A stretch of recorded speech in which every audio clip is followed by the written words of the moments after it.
Bonjour, c'est Ursule encore. On est le 27 décembre 2023. Je viens sonner la trompette aujourd'hui encore et je viens proclamer le retour de notre Seigneur Jésus-Christ.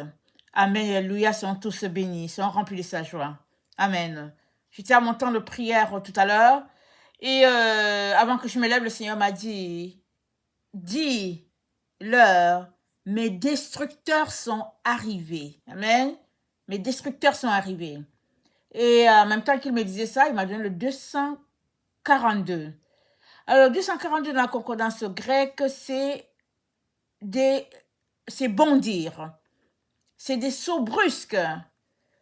Et c'est des sauts brusques accompagnés de puissance, n'est-ce pas? C'est des G. Et ça nous pointe, le 242 dans la concordance grecque nous pointe au 1801 et c'est en train de dire prêtez oreille. Prêtez oreille à ce que Dieu est en train de dire. Mes destructeurs sont arrivés. Et ça conduit aussi au 67-43. C'est que ça parle d'eux, ils sont venus avec puissance. Amen. C'est-à-dire, venir avec puissance, c'est-à-dire gagner du terrain. C'est dans ce sens-là. Alors, et le 242, ça m'a donné d'aller dans... parce que c'est dit, c'est des G. Amen. Alors, dans Jean 4, le verset 14, Jésus-Christ dit à la femme samaritaine, « Mais celui qui boira de l'eau que je lui donnerai n'aura jamais soif. Et l'eau que je lui donnerai deviendra en lui une source d'eau qui jaillira, qui jaillira jusque dans la vie éternelle. » Amen. Alors, c'est l'idée de jaillir, l'idée de bondir. Amen. Alors, donc, mes destructeurs sont arrivés, dit le Seigneur, et c'est le temps où il y aura des jets, dans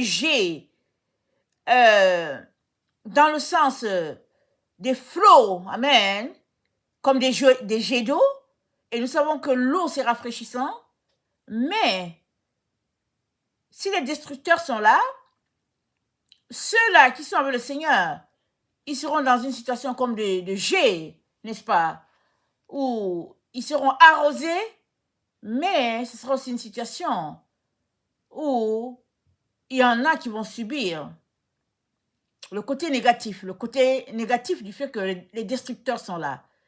Et si les destructeurs sont là, ils détruisent certains et puis ils élèvent d'autres.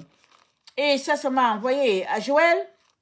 Dans Joël 2, nous sommes informés, n'est-ce pas, de la venue des destructeurs. C'est ça que le livre de Joël nous dit.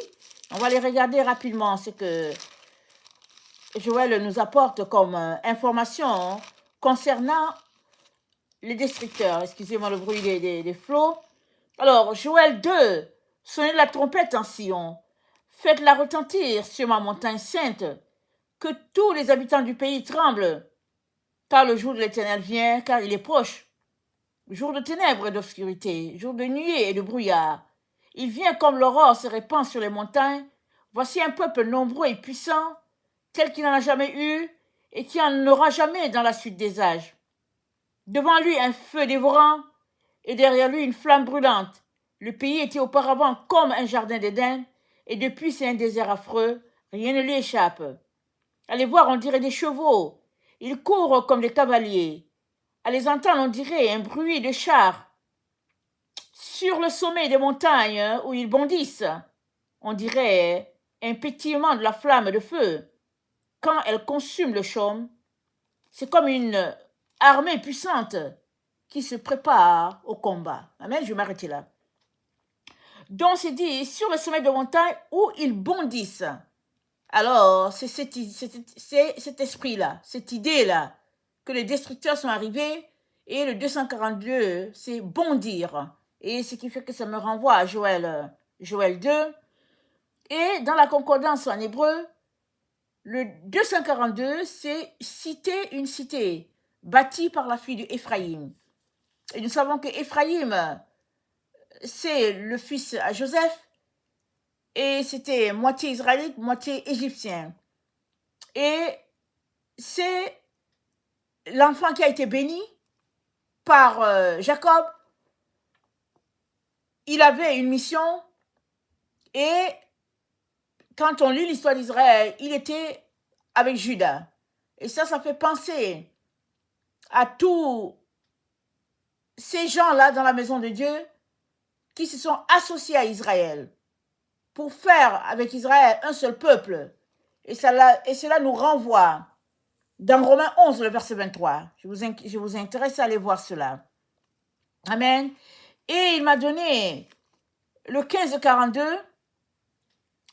et c'est un nombre considérable.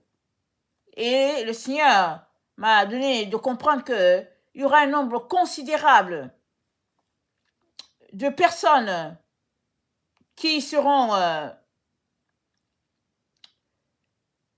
touchées par la situation des destructeurs qui sont là. Et il m'a donné le 3,42. Je pense qu'on l'avait déjà eu il y a quelques jours. Et c'est un temps de renouveau pour tout un chacun. C'est-à-dire, ce sera un changement total pour qui marche sur cette terre. Que tu sois du côté de Jésus ou pas, il y aura un changement total et radical. Et Romains 12, le verset 2 nous dit, ne vous conformez pas au présent siècle, soyez transformés par le renouvellement du Saint-Esprit. Alors, c'est une situation où, par le renouvellement, par l'intelligence. Alors, c'est une situation où ce sera quelque chose de nouveau. Il y aura du renouveau. Il y aura quelque chose d'éclatant, de lumineux, de glorieux qui se prépare, qui est là pour les enfants de Dieu. Autant les destructeurs vont détruire tout ce qui n'est pas de Dieu, autant tous ceux-là qui marchent avec Dieu seront renouvelés, restaurés dans leur relation, et il y aura de nouveaux flots, de nouveaux jets. Amen.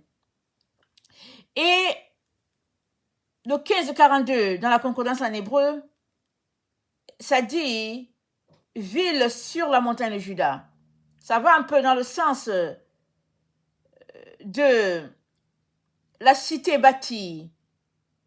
De 242, une cité bâtie par la fille d'Éphraïm. Donc 242, dans la concordance hébreu, ça va dans le sens de 1542, ville sur la montagne de Juda. Amen. Et le 342, dans la concordance en hébreu, c'est dit inimitié entre la femme et le serpent. Amen. Ça dit ce sera un temps où ce sera clair et net la différence entre les deux groupes. Amen. Il n'y aura personne qui va hésiter à savoir l'endroit où il est. Il n'y aura pas de confusion. Tout sera clair. Qui avec le serpent sera avec le serpent, qui avec la femme sera avec la femme. Et c'est dit, Apocalypse 12, le verset 7, il eut guerre dans le ciel. Michel et ses anges combattirent contre le dragon. Le dragon et ses anges combattirent, mais ils ne furent pas les plus forts. Et leur place ne fut plus trouvée dans le ciel. Et au verset 11, Apocalypse 12, ils l'ont vaincu à cause du sang de l'agneau et à cause de la parole de leur témoignage. Ils n'ont pas aimé leur vie jusqu'à craindre la mort. C'est pourquoi réjouissez-vous, cieux, et vous qui habitez dans les cieux, malheur à la terre et à la mer, car le diable est descendu vers vous, animé d'une grande colère, sachant qu'il a peu de temps. Amen. Alors, c'est un message court, c'est rare, amen, dans ma chaîne, amen, d'avoir des petits messages, mais le Seigneur m'a demandé de l'apporter sans tarder. Alors je l'apporte, et le Seigneur dit à tout le monde, mes destructeurs sont arrivés. Amen, il dit, ces destructeurs sont arrivés. Et ils arrivent pourquoi? Ils sont là pour détruire. Et ça veut dire quoi? Ça veut dire que Si tu entends ce message, si tu es, peu importe l'endroit où tu es, va devant Dieu, prends le temps, examine-toi encore, prie, crie à Dieu pour ta protection, pour ton salut, le salut de ta famille. Amen. Crie à Dieu et demeure proche, amen, de ton Seigneur. Et après avoir lu Apocalypse 12, je viens terminer par Ézéchiel 9, on l'a déjà lu. Et le Seigneur, dans Ézéchiel 9, parle des destructeurs. Alors il dit, dans Ézéchiel 9, c'est dit, puis il cria d'une voix forte à mes oreilles, approchez, vous qui devez châtier la ville, chacun son instrument de destruction à la main. Et voici 6 hommes arrivèrent par le chemin de la porte supérieure du côté du septentrion, chacun son instrument de destruction à la main. Il y avait au milieu d'eux un homme vêtu de lin, portant une écritoire. À la ceinture, ils vinrent se placer près de l'autel d'airain. La gloire du Dieu d'Israël s'éleva du chérubin sur lequel elle était et se dirigea vers le seuil de la maison. Et il appela l'homme vêtu de lin, portant une écritoire à la ceinture. L'Éternel lui dit, passe au milieu de la ville, au milieu de Jérusalem, et fais une marque sur le front des hommes qui soupirent et qui gémissent à cause de toutes les abominations qui s'y commettent. Et à mes oreilles, il dit aux autres, passez après lui dans la ville, et frappez, que votre œil soit sans pitié. Et n'ayez point de miséricorde.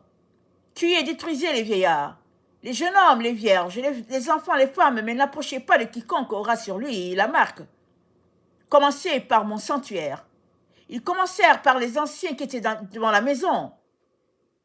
Il leur dit, souillez la maison, et remplissez de morts les parvis. Sortez. Ils sortirent, et ils frappèrent dans la ville.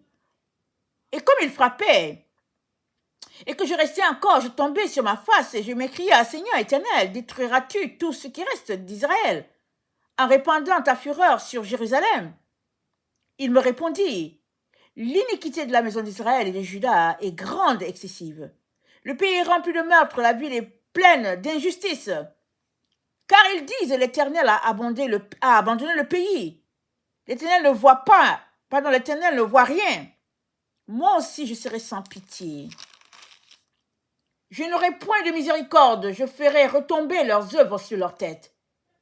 Et voici l'homme vêtu de lin, et portant une écritoire à la ceinture, rendit cette réponse. J'ai fait ce que tu m'as ordonné. Amen. Que le Seigneur bénisse sa parole. Amen.